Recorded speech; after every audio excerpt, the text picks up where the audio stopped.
दूसरा sir question ये है कि जो मौजूदा हालात के अंदर इस वक्त जो बात हुई है, मोहसिन नकवी साहब ने भी की है कि तमाम की तमाम जो पॉलिटिकल फोर्सेस हैं उनको बैठकर मुल्क के अंदर जो इस वक्त मसाइल हैं उनको हल तलाश करना होगा, और क्योंकि सिस्टम बैठ चुका है। अब ये सिस्टम बैठ चुका है तो ये वजीर दाखिला साहब ने जो पब्लिकली बात की है, इससे क्या मायूसी नहीं फैली? और क्या जो इजहार उन्होंने किया, जिस अंदाज में किया, इससे जो नौजवान हैं उनकी होप किल नहीं हुई? Thank you. आई थिंक एक इसी कमिंग टू सेकंड पार्ट, मैं राणा साहब के जवाब में भी, अफसार भाई के और आपके जवाब में, यानी कि I think I have been again and again seeing and I have explained, जो होप वाली बात है, आप क्या समझते हैं कि पाकिस्तान का जो नौजवान है वो बाशऊर नहीं? बहुत बाशऊर है। I have the privilege to interact with this wonderful youth of Pakistan multiple times in schools, colleges, and other forums. And let me tell you, they have much more clarity than we had at their age. Much more clarity. वो जो दुनिया के हालात देखते हैं ना मेरे भाई,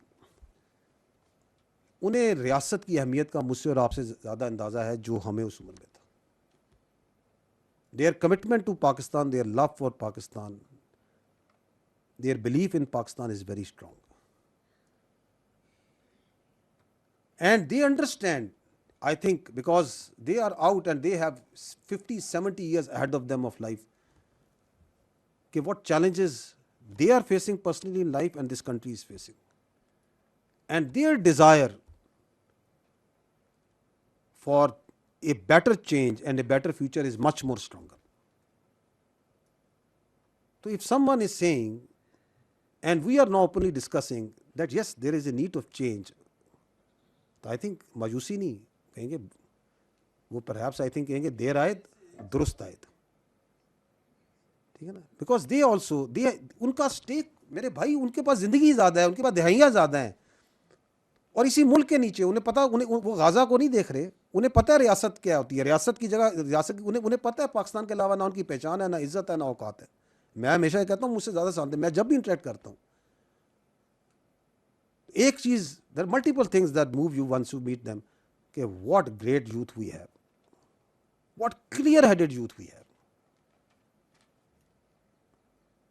तो ये उनकी रिक्वायरमेंट है मेरे भाई, ये उम्मीद कम नहीं हुई, ये उनकी हौसले कम नहीं हुए। उन्होंने कहा okay, so there is a thought that is going on, there is a process that is going on, there is a requirement. अब उसका तरीका जो है वो आइन और कानून और अवाम, और then they are the biggest stake holders. अगर पॉपुलेशन वाइज भी देखा जाए तो सबसे बड़ा स्टेक होल्डर वही है ना। विल ऑफ द पीपल की बात की जाए तो विल ऑफ द पीपल का सबसे बड़ा कंपोनेंट तो वही है। तो हम तो यही कह रहे हैं, विल ऑफ द पीपल ले ले तो यूथ बता देंगे आपको व्हाट डू दे वांट।